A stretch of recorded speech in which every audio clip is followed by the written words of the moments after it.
ಕಳಿಸುವುದು ಸನ್ಮಾನ್ಯ ಮುಖ್ಯಮಂತ್ರಿ ಪರವಾಗಿ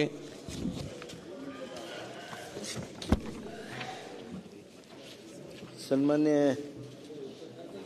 ಅಧ್ಯಕ್ಷರೇ,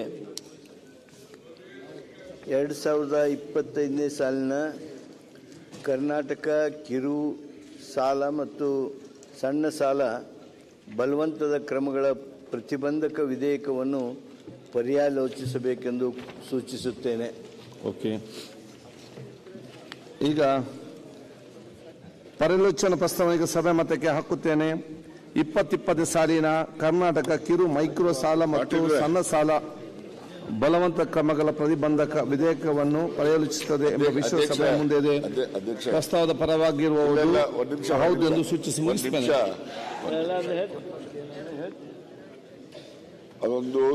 ಒಂದು ಅಡಿಷನ್ ಇದೆ ಇದಕ್ಕೆ, ಅದು ಪ್ರಸ್ತಾವ ಮಾಡೋದು ಹೇಳಿ. ಪ್ರಸ್ತಾವ ಪರವಾಗಿ ಹೌದು ಎಂದು ಸೂಚಿಸಬೇಕು, ಪ್ರಸ್ತಾವದ ವಿರೋಧವಾಗಿರಲಿಲ್ಲ ಎಂದು ಸೂಚಿಸಬೇಕು. ಪ್ರಸ್ತಾವ ಹೌದು ಎನ್ನುವ ಪರವಾಗಿದೆ ಎಂದು ಭಾವಿಸುತ್ತೇನೆ. ಪ್ರಸ್ತಾವ ಹೌದು ಎನ್ನುವ ಪರವಾಗಿದೆ. ಪ್ರಸ್ತಾವ ಅನುಮೋದನೆ ದೊರಕಿದೆ. ವಿವರ ನೀಡುವ ಸಚಿವರು. ಮೌನಂ ಸಮ್ಮತಿ ಲಕ್ಷಣಂ.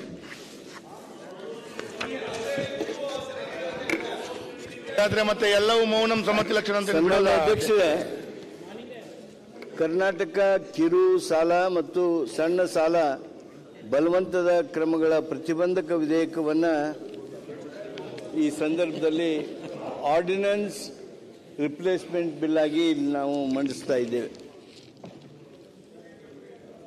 ಈ ಸುಗ್ರೀವಾಜ್ಞೆಯನ್ನು ತರಬೇಕಾಗಿರ್ತಕ್ಕಂಥ ಆ ಹಿನ್ನೆಲೆ ಹಾಗೂ ಅನಿವಾರ್ಯತೆ ಬಗ್ಗೆ ತಮಗೂ ಎಲ್ಲರಿಗೂ ಗೊತ್ತಿರ್ತಕ್ಕಂಥದ್ದು. ರಾಜ್ಯದಲ್ಲಿ ದುರ್ದೈವದಿಂದ ಕೆಲವು ಸಾಲ ವಸೂಲಿ ಮಾಡುವಂಥ ಸಂಸ್ಥೆಯವರು ಅನ್ಬೋದು, ಖಾಸಗಿಯವರು ಅನ್ಬೋದು, ರಿಜಿಸ್ಟರ್ಡ್ ಇರ್ಬೋದು, ಅನ್ರಿಜಿಸ್ಟರ್ಡ್ ಇರ್ಬೋದು, ಒಮ್ಮೆಲೇ ಸಾಲ ವಸೂಲಾತಿಯನ್ನು ಅತ್ಯಂತ ಕಠಿಣ ಕ್ರಮಗಳಿಂದ ಮಾಡೋದಕ್ಕೆ ಪ್ರಾರಂಭ ಮಾಡಿದರು. ಯಾವ ಕಾರಣದಿಂದ ಆ ರೀತಿ ಸನ್ನಿವೇಶ ಸೃಷ್ಟಿ ಆಯಿತೋ ಗೊತ್ತಿಲ್ಲ. ಆದರೆ ಯಾವಾಗ ಆ ಕಠಿಣ ಕ್ರಮಗಳನ್ನು ತೆಗೆದುಕೊಳ್ಳೋದಕ್ಕೆ ಪ್ರಾರಂಭ ಮಾಡಿದರು, ಜನ ಸಂಪೂರ್ಣವಾಗಿ ತಮ್ಮ ಆತ್ಮವಿಶ್ವಾಸವನ್ನು ಕಳೆದುಕೊಂಡ್ಬಿಟ್ರು. ಸುಮಾರು 15ರಷ್ಟು ವ್ಯಕ್ತಿಗಳು ಆತ್ಮಹತ್ಯೆಗೆ ಶರಣಾದರು. ಭಾಳ ಜನ ಕೆಲವೊಂದು ಗ್ರಾಮಗಳಲ್ಲಂತೂ ಊರನ್ನು ಸಾಲಗಾರರೆಲ್ಲರೂ ಬಿಟ್ಟು ಹೋಗಿರ್ತಕ್ಕಂಥದ್ದು. ಚಾಮರಾಜನಗರದೊಳಗೆ ಮಾದೇವಪ್ಪನವ್ರಿಗೆ ಗೊತ್ತಿದ್ದಂಗೆ ಒಂದು ಊರಿನೊಳಗೆ ಆ ಊರಿನವರೆಲ್ಲರೂ ಹೋಗಿಬಿಟ್ಟಿದ್ರು. ಅಂದರೆ ಈ ರೀತಿಯಾಗಿರ್ತಕ್ಕಂಥ ಪರಿಸ್ಥಿತಿ ನಿರ್ಮಾಣ ಆದಂಥ ಸಂದರ್ಭದಲ್ಲಿ ಜನರಲ್ಲಿ ಆತ್ಮವಿಶ್ವಾಸವನ್ನು ತುಂಬಬೇಕು. ಯಾರು ಈ ಅತ್ಯಂತ ಅಮಾನವೀಯವಾಗಿರ್ತಕ್ಕಂಥ ಕ್ರಮ ತೆಗೆದುಕೊಂಡು ಈ ಸಾಲ ವಸೂಲಿ ಮಾಡ್ತಾ ಇದ್ದಾರೆ, ಅವ್ರಿಗೆ ಸೂಕ್ತವಾಗಿರ್ತಕ್ಕಂಥ ಎಚ್ಚರಿಕೆ, ಭಯ ಇರಬೇಕು. ಮಾನವ ಹಕ್ಕುಗಳನ್ನು ತಮಗೆ ಮನಬಲ್ಲಂತೆ ಉಲ್ಲಂಘನೆ ಮಾಡೋದಕ್ಕೆ ಅವಕಾಶ ಕೊಡಬಾರ್ದು. ಹಾಗೂ ಸಾಲಗಾರರ ಗೌರವವನ್ನು ಸಹಿತ ರಕ್ಷಣೆ ಮಾಡೋದಕ್ಕೆ ನಾವು ಮುಂದೆ ಬರಬೇಕು ಅಂಥೇಳಿ ಈ ಒಂದು ಸುಗ್ರೀವಾಜ್ಞೆಯನ್ನು ನಾವು ತರಬೇಕಾಗಿ ಬಂತು. ನಮ್ಮ ರಾಜ್ಯದಲ್ಲಿ ನಮ್ಮ ಅಂದಾಜು ಒಂದು ಅಧ್ಯಯನ ಮಾಡಿದ್ದಾರೆ.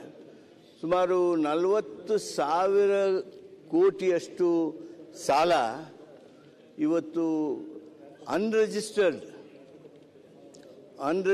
ಇನ್ಸ್ಟಿಟ್ಯೂಷನ್ಸ್, ಅನ್ರಿಜಿಸ್ಟರ್ಡ್ ಮನಿ ಲೆಂಡರ್ಸ್ ಇವರಿಂದ ವಿತರಣೆ ಆಗಿರುವಂಥ ಸಾಧ್ಯತೆ ಇದೆ ಅಂಥೇಳಿ ಒಂದು ಅಕಾಡೆಮಿಕ್ ಎಕ್ಸಸೈಸನ್ನು ಮಾಡಿದ್ದಾರೆ ಅಧ್ಯಕ್ಷರೇ. ಆಮೇಲೆ ಇವೆಲ್ಲ ಅನ್ರಿಜಿಸ್ಟರ್ಡ್ ಇನ್ಸ್ಟಿಟ್ಯೂಷನ್ಸ್, ಅನ್ರಿಜಿಸ್ಟರ್ಡ್ ಮನಿ ಲೆಂಡರ್ಸ್ ಅಂತೂ ಬಡ್ಡಿ ಯಾವ ಪ್ರಮಾಣದಲ್ಲಿ ಹಾಕ್ತಾ ಇದ್ದಾರೆ ಅಂದರೆ ಅದು 12, 14, 15, 18 ಅಲ್ಲಿವರೆಗಲ್ಲ, 20ವರೆಗೂ ಅಲ್ಲ. ಕೆಲವು ಕಡೆ ಪ್ರತಿ ತಿಂಗಳ 10%, ಅಂದರೆ ಇಟ್ ಬಿಕಮ್ಸ್ ಆಲ್ಮೋಸ್ಟ್ 120% ಇಂಟ್ರೆಸ್ಟ್. ಆಮೇಲೆ ಕೆಲವು ಕಡೆ ಬಡವರಿಗೂ ಅತ್ಯಂತ ಸಣ್ಣ ಪ್ರಮಾಣದ ವ್ಯಾಪಾರ ಮಾಡೋರು, ಕಾಯಿಪಲ್ಯ ಮಾರೋರು, ಹಣ್ಣು ಮಾರೋರು, ಸಣ್ಣ ಸಣ್ಣ ವಸ್ತುಗಳನ್ನು ಮಾರೋರು, ಅವ್ರಿಗೆ 5,000 ರೂಪಾಯಿ ಕೊಡೋದು, ಅದರಲ್ಲಿ 500 ರೂಪಾಯಿ ಮೊದಲೇ ಮುರ್ಕೊಳ್ಳೋದು, ಅಂದರೆ 4500 ರೂಪಾಯಿ ಕೊಡೋದು. ಆ ಸಂಜೆ ಆಯಿತು ಅಂದರೆ 6 ಗಂಟೆನ 7 ಗಂಟೆ ಆತಂದ್ರೆ ಅವರು 5,000 ರೂಪಾಯಿ ವಾಪಸ್ ಕೊಡಬೇಕು.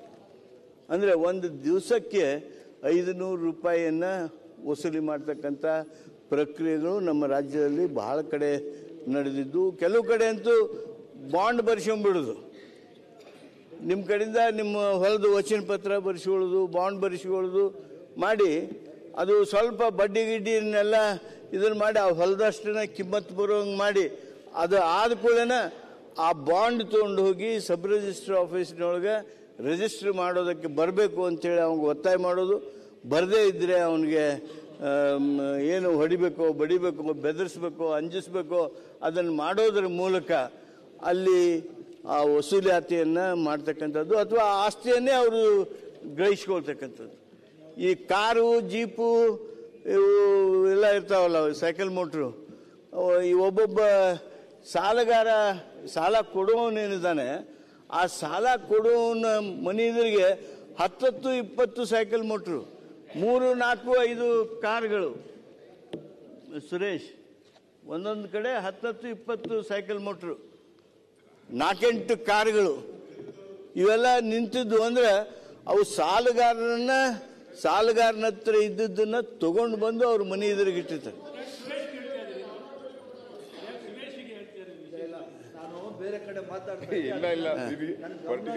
ಎಲ್ಲೂ ಮಾತಾಡ್ತಿರ್ಲಿಲ್ಲ,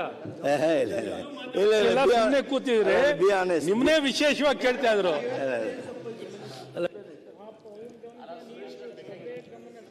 ಅಧ್ಯಕ್ಷರೇ, ಈ ರೀತಿಯಾದ ಈ ವಾತಾವರಣದೊಳಗೆ ಮಾನ್ಯ ಮುಖ್ಯಮಂತ್ರಿಗಳು ಒಂದು ಉನ್ನತವಾಗಿರ್ತಕ್ಕಂಥ ಸಮಿತಿಯನ್ನು ಕರೆದರು. ಸಚಿವ ಸಂಪುಟದಲ್ಲಿ ಸುದೀರ್ಘವಾಗಿ ಚರ್ಚೆ ಮಾಡಿದ್ವಿ.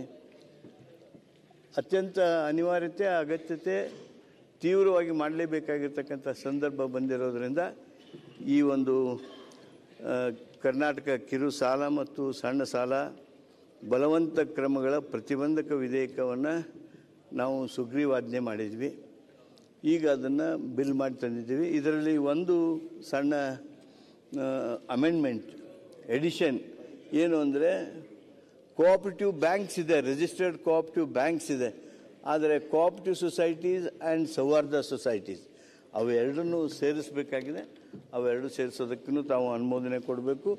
ಈ ಕಾನೂನು ತಂದ ಮೇಲೆ, ಸುಗ್ರೀವಾಜ್ಞೆ ಬಂದ ಮೇಲೆ ಒಂದು ಘಟನೆ ಆಗಿದೆ, ಇಲ್ಲ ಅಂತ ನಾನು ಅನ್ನೋದಲ್ಲ, ಒಂದು ಘಟನೆ ಆಗಿದೆ. ಆದರೆ ಈ ಸಾಲ ವಸೂಲಿ ಹೆಸರಿನೊಳಗೆ ಜನರ ಗೌರವ ಏನು ತೆಗಿತಾ ಇದ್ರು, ಜನರ ರಕ್ತ ಏನು ಹೀರ್ತಾ ಇದ್ರು, ಏನು ಬಡ್ಡಿ ಮುಖಾಂತರ ಅವರ ಆಸ್ತಿಗಳನ್ನು ಏನು ತಾವೇ ತೆಗೆದುಕೊಂಡು ಬಿಡ್ತಿದ್ರು, ಅಂಥವ್ರಿಗೆ ಮಟ್ಟ ಹಾಕ್ತಕ್ಕಂಥ ಕೆಲಸ ಈ ಸುಗ್ರೀವಾಜ್ಞೆ ಈ ಕಾನೂನಿನ ಮುಖಾಂತರ ಸಾಧ್ಯ ಆಗ್ತದೆ. ಆದ್ದರಿಂದ ಈ ಸಂದರ್ಭದಲ್ಲಿ ನಾನು ತಮ್ಮಲ್ಲಿ ವಿನಂತಿ ಮಾಡ್ತೀನಿ. ಇದರೊಳಗೆ ಭಾಳ ಜನರಿಗೆ ಏನೈತಿ, ಮೈಕ್ರೋ ಫೈನಾನ್ಸ್ ಇನ್ಸ್ಟಿಟ್ಯೂಷನ್ಸ್ ಅದಾವಲ್ಲ, ಆ ಇನ್ಸ್ಟಿಟ್ಯೂಷನ್ಸ್ ಸಾಲ ವಸೂಲಿ ಮಾಡೋಕ್ಕೆ, ನಾವು ಸಾಲ ವಸೂಲಿ ಮಾಡೋದಕ್ಕೆ ಬೇಡ ಅಂದಿಲ್ಲ, ಆದರೆ ನಿಮ್ಮ ಬಡ್ಡಿ ಏನು ನಿಯಮಾನುಸಾರ ಇರಬೇಕು ಅಷ್ಟೇ ಇರ್ತಕ್ಕದ್ದು, ನಿಮಗೆ ತಿಳಿದಷ್ಟು ಬಡ್ಡಿ ವಸೂಲಿ ಮಾಡೋಕ್ಕಾಗಲ್ಲ. ಆ ರೀತಿಯಾಗಿರ್ತಕ್ಕಂಥ ಕಾನೂನನ್ನು ತಂದಿದ್ದೇವೆ. ಅದರ ಜೊತೆಗೇ ಈ ಒಂದು ಕಾನೂನಿನ ಮುಖಾಂತರ ನಾವು ಜನರ ಗೌರವವನ್ನು ರಕ್ಷಣೆ ಮಾಡೋದಕ್ಕೆ ನಾವು ಮುಂದಾಗಿದ್ದೇವೆ.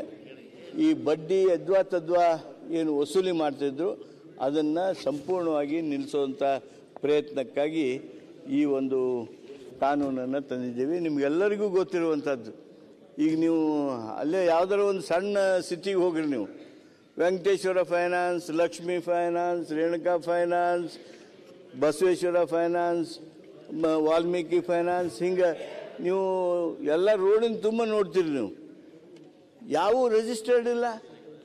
ಅವರು ಬಡ್ಡಿ ವಸೂಲಿ ಮಾಡ್ತಕ್ಕಂಥ ರೀತಿ ಗೀತಿ ಕೇಳಿಬಿಟ್ರೆ ನಿಮಗೂ ಎಲ್ಲರ ಹತ್ರನೂ ಇವೆಲ್ಲ ಟೀಕೆ ಟಿಪ್ಪಣಿಗಳು, ಇವನ್ನ ರಜೆ ಮಾಡಿಸ್ರಿ, ನಮ್ಮದು ಸ್ವಲ್ಪ ಬಡ್ಡಿ ಬಿಡಿಸ್ರಿ, ನಮಗೆ ಮನೆಗೆ ಬರಾಕತ್ತಾರ ನೋಡ್ರಿ, ಇವೆಲ್ಲ ನಿಮ್ಮ ಹತ್ರನೂ ಕಂಪ್ಲೇಂಟ್ಸ್ ಬಂದಿರ್ಲಿಕ್ಕೆ ಸಾಕು, ಎಲ್ಲರ ಹತ್ರನೂ ಬಂದಿರ್ತಾವೆ.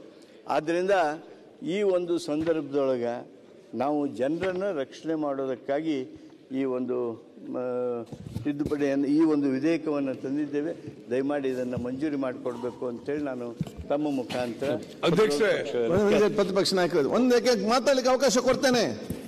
ಪ್ರತಿಪಕ್ಷ ನಾಯಕರೇ ಒಂದ್ ಸೆಕೆಂಡ್, ಅವ್ರು ಕಾಪಿ ಡಿಮಿನಿಷನ್ ಹೇಳ್ತಾರಂತೆ. ಸನ್ಮಾನ್ಯ ಸಭಾಧ್ಯಕ್ಷರೇ,